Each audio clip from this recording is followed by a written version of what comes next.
Hey everybody, welcome back. We got a lot to talk about in this video because there was a lot of because the Great Xbox Reset just happened a couple of days ago. Because I'm recording this on Friday, the layoffs happened on Monday, so let's just get right into it. And there's a lot to go over. We're gonna start off with Asha Sharma's email she sent out to all employees. She posted it on Twitter. Which first thing I gotta say is I respect the transparency. Like, I don't agree with the layoffs, but it's sad, but it sucks. But I mean, I can respect the transparency here. I actually do. But anyways, let's just get started. It's a whole giant email. We're gonna only go over like specific parts I want to talk about. If you want to read the whole email, I'll put a link to it, to the post, in the description. If you want to look at it, read it for yourself. But let's get started. Team, we are beginning the most significant restructure in Xbox history. After careful consideration, I made the decision to reduce our team to by approximately 3,200 throughout fiscal year 27. This will include approximately 16 role eliminations today. In addition, 4 studios will leave to new management. I recognize a year-long restructure creates challenges. Unfortunately, it's not possible to make all the necessary changes in a single day. I want to be direct about it. I know it's painful. These changes will directly affect people who have poured their creativity into building Xbox, many who have joined us through acquisitions, while others were recruited or sought us out because they love this industry and love Xbox. Today's decisions do not reflect their talent or dedication. Our business today is not healthy. I mean, the scale is huge, like 3,200 people.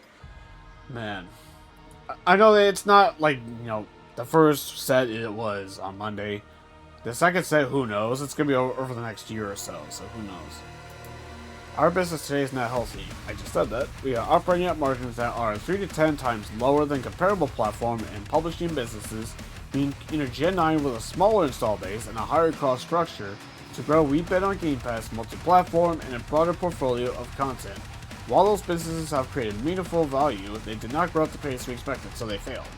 That's literally what she said.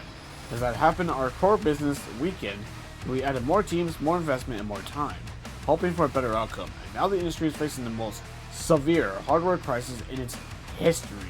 We must reset Xbox. That's crazy. Like 3 to 10 times lower, which is not surprising because I think there was a quote that Phil Spencer said that I think is so damn true today, because they lost a generation that they could lose. They lost the 8th gen when people started building their digital library, and that continued to this generation, and hence why they struggled for so long. Ever since that dreadful Xbox One reveal, they've struggled. They have not recovered from that ever since. Man, it's sad though. But Compulsion Games and Double Fine Productions will return to management and transition to independent studios with their IP, catalog, and runway for the next games. Ninja Theory and Undead Labs have entered terms to join new ownership with funding to complete and grow Senua State of Decay 3. In France, Arcane's management is beginning required consultation with its work council to review potential strategic options. So I gotta say this, I gotta give them credit for not closing the studios, because they unfortunately learned that lesson from the whole Tango Gameworks situation a couple years ago.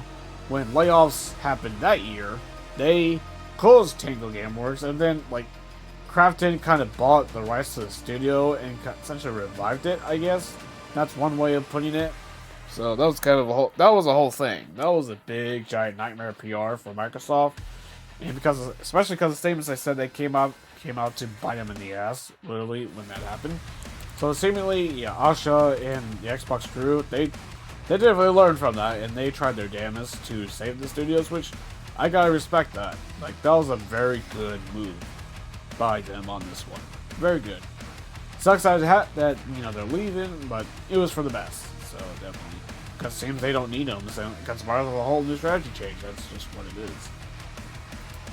We are also making reductions across other units, and in some cases, shifting investment to focus on higher priority projects. These changes vary in size across Activision, Bethesda/ZeniMax, Blizzard, King, Mohang, and Xbox Game Studios.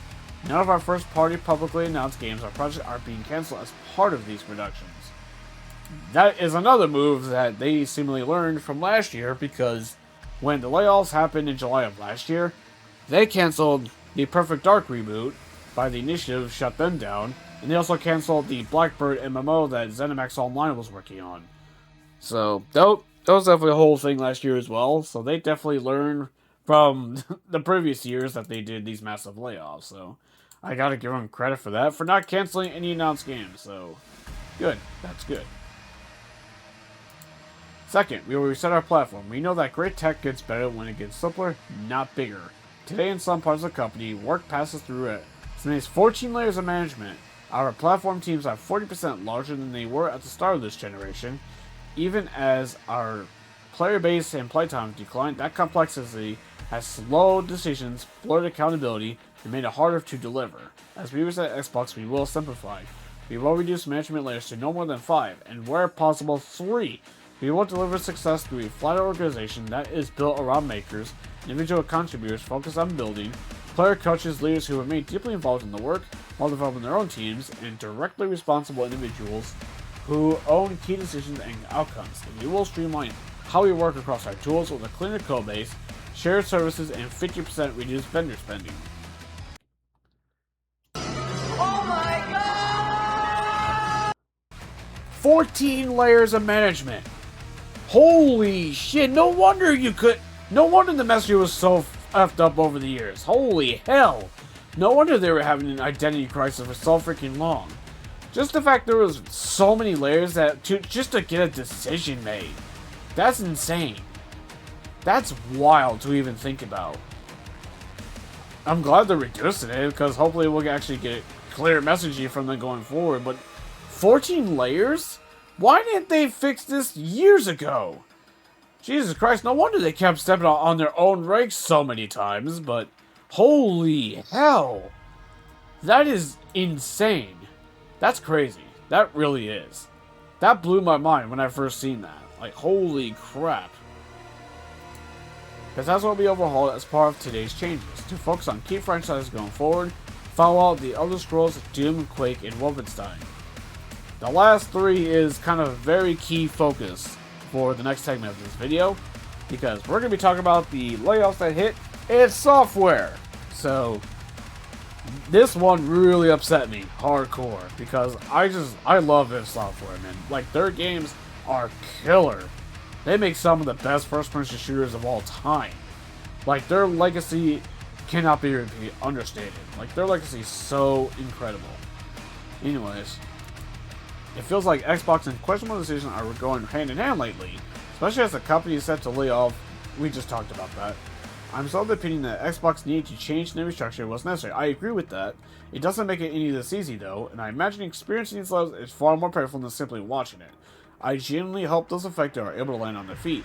Looking at id Software though, and particularly id Tech, I can't help but feel there's an enormous amount of wasted potential. Based on the reported layoffs, the new leadership seemingly saw little value in much of the studio, cutting roughly 50% of its staff, including members of its technology team. After this article went up, there was actually a confirmed report of 136 employees were let go at id Software, which is kind of insane. Like, how many people did they have at that studio? Because I know they have a second studio in Germany that mostly handles the technology side of the company. So hence the id Tech engine. So, and apparently that team was not affected by these layoffs at all. So thank goodness. But among those affected was senior programmer Michael Maynard, who spent 21 years at id Software. He took to LinkedIn saying, "We created arguably the best first-person engine technology in the industry. Yet today, Microsoft decided half the team was deemed useless." Need to be let go, despite all the amazing work and effort from every designer, programmer, artist, audio specialist, level designer, special effects, tech design, and so on. Yes, I was part of the team, roughly 50% of the company that was let go. I was there for over 20 years, raced through Doom, the Dark Ages. Sad, but I've been doing this for over 40 years, so not a huge surprise to me. Just really sad. This is how id Software, the pioneer of first-person shooter action games, really gets to just another quote-unquote reorganization of assets.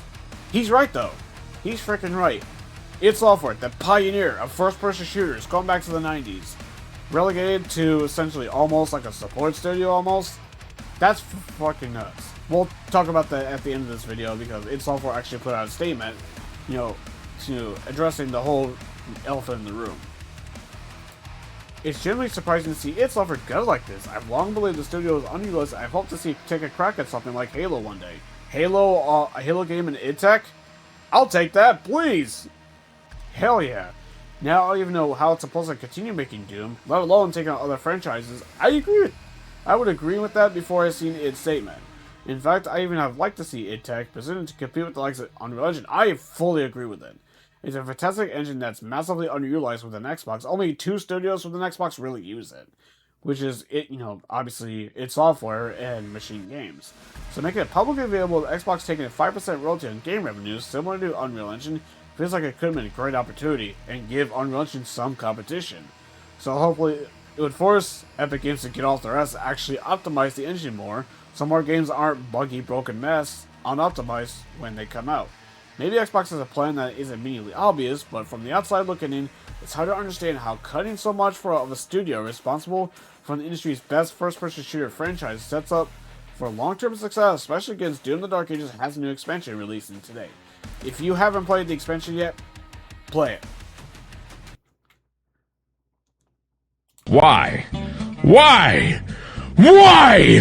Why, oh God fucking why? Yeah, F and Y. Why id Software? Why did they have to be the ones to get such a massive cut? Because they're a smaller studio compared to some of your other studios, Microsoft. So I'm like, why them? God damn it, man. Why them? Why did they have to have people laid off? Why? Because they just released a game? Because of bad timing? Is that what it is? So that's such a weak sauce excuse. Because it's such bullshit. It really freaking is. Considering you have studios that you're just now letting go, and Undead Labs, who haven't shipped a game ever since the acquisition, mind you, and State of Decay 3 is still not out yet. And when they announced that game back in 2020, it wasn't even in active development, it was just in concepts. For crying out loud. But id Software, who released 3 games in 10 years, they get layoffs? That makes 0 sense to me. That makes 0 sense, but anyways, before I rant more, id Software put out a statement. Thank you all for the support this week. While our studio was impacted, those changes were spread across teams. We still have the crew we need to build the games and tech we're known for. The team today is about the same size we were when making Doom 2016. We have always had a flat studio where everyone is a maker. We will remain true to that philosophy going forward. We are focused on supporting each other and the team members impacted. We're going to keep building the great games and tech that defined us for the past 35 years. We're looking forward to seeing you at QuakeCon this August. Okay, that's a silver lining. That I'm glad they're going to still be making games, and id Tech will be a thing going forward. Thank God. So hopefully, because they have talked about, Asha talked about like Quake and all that. You know what? Have id Software's next game be a Quake reboot. So let Doom take a little break. Kind of alternate between the two in terms of projects, and there you go. Or if you expand big enough, like have a Doom team and a Quake team, if it ever gets big enough that one day, or have another Xbox studio do like Machine Games. What about they make Quake and id Software continues making Doom so that we still get, after Wolfenstein 3, because we know that's in development. Like we know that's no secret that Machine Games is working on Wolfenstein 3 right now. Like everybody knows it. So, but at the end of the day, though, man, this really didn't need to happen. Now, did the restructure need to happen? Yes, absolutely. It's been a long time coming. But the sheer number of layoffs, especially at id Software, one of your most consistent studios in history, Microsoft, and they got layoffs. I've seen some people on Twitter saying, why not Halo Studios? I mean, they got gutted a couple years ago. Like, for those who don't remember, that was even before the whole rebrand thing. So that was a whole mess, though. So for those who remember that. But at the end of the day, though, did the restructure need to happen again? Yes. But at this stage, though, man, it's really heartbreaking.